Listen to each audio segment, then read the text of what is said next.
Bienvenue dans votre nouveau rendez-vous gourmand au marché avec. Alors pas n'importe quel marché, puisqu'il s'agit ici de partir à la rencontre, à la découverte des marchés des producteurs bretons en compagnie des chefs de l'association Table et Saveurs de Bretagne.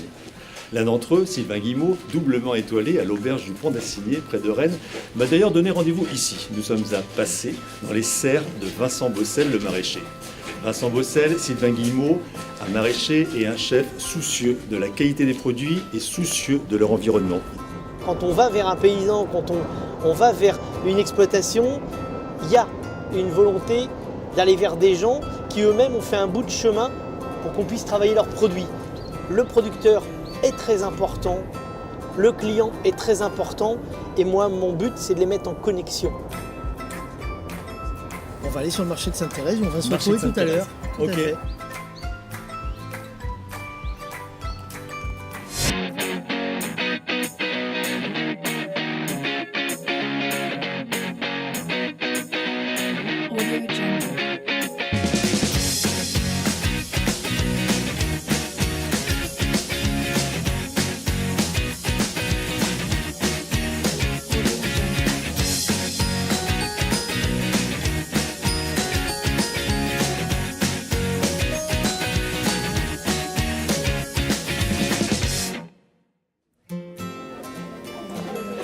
C'est un marché familial pour moi, un vrai marché où les gens prennent le temps.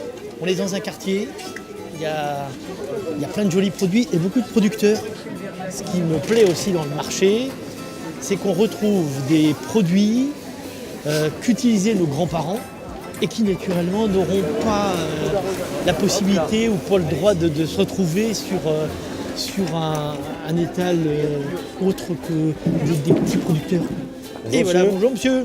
Des hauts de choux, c'est ça. Des hauts de choux. Ou des choux bricolins pour certains, mais c'est du haut de chou, du chou à vache, quoi. Dans notre composition, en fait, on va en mettre. Ce qui est génial, c'est que c'est extrêmement tendre. Autrefois, ça en Bretagne, tu vois, par exemple, ils le cuisaient, ils le roulaient dans des galettes avec un peu de beurre. Et ça faisait l'équivalent de notre galette saucisse d'aujourd'hui, mais en quelque chose de plus végétal. D'accord.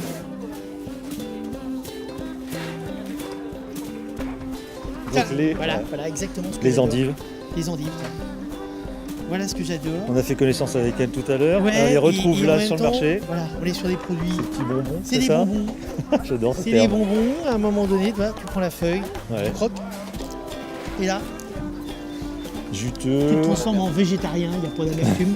Mais non, mais c'est ça, quoi. Il n'y a pratiquement pas d'amertume. On imagine un petit trait d'orange, un petit jus d'orange Pour ajouter un peu de peps. pour rajouter du peps, quoi. Mmh. Ouais, c'est vraiment atypique. Oui. Là, on a l'impression d'avoir que des cœurs. Et quand je vois la composition que fait Vincent, ça me parle bien, moi, cette idée aussi sur les assiettes, tu vois, d'avoir à retracer un peu la logique de ces caisses et des couleurs, quoi.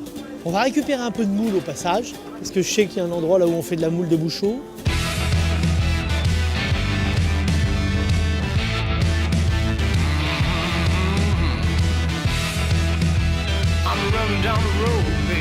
Regarde, voilà, des pièces comme celle-là, tu es en train de réfléchir à ce que tu vas faire et tu te limites dans rien.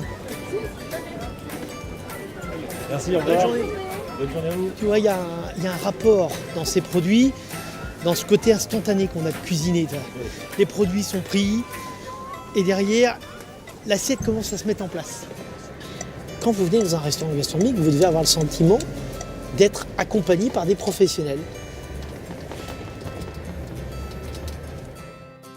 Bien, le marché est fait, nous sommes au cœur de l'auberge, dans cette salle minérale, colorée. On a les produits devant nous, la mer ici, les légumes de Vincent qui sont magnifiques là. Il y a une chose que tu ne nous as pas dit, c'est ce qu'on allait faire, ce qu'on allait cuisiner.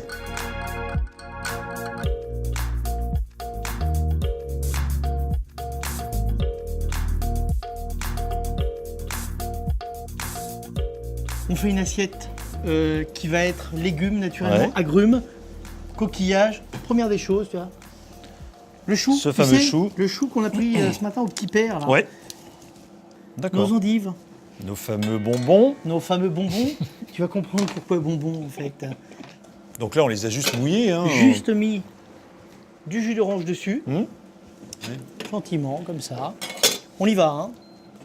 La cuisine du coquillage, c'est ça. Hein. C'est Oui, c'est vraiment quelque chose de dernière minute dernière minute. qui doit vraiment être dans l'action. On revient à ce qu'on disait tout à l'heure.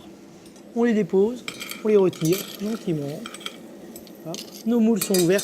Alors on parle bien d'accord. d'ouvrir un coquillage. Hein. Ok, et les palons. Ne jamais, à un moment donné, imaginer qu'on puisse cuire un coquillage parce que le coquillage, ça s'ouvre. Dès qu'il baille, il est prêt. Il est prêt. Phase finale de notre recette La petite brochette. de Saint-Jacques avec cette idée du cylindre. Un petit zeste d'orange en rappel à notre travail. D'où l'intérêt aussi d'avoir des fruits non traités. Non traités complètement. Petite pointe de fleur de sel. Et là, on démarre notre composition très simplement. On goûte ça. Oh là là, attends, ça va être une tuerie.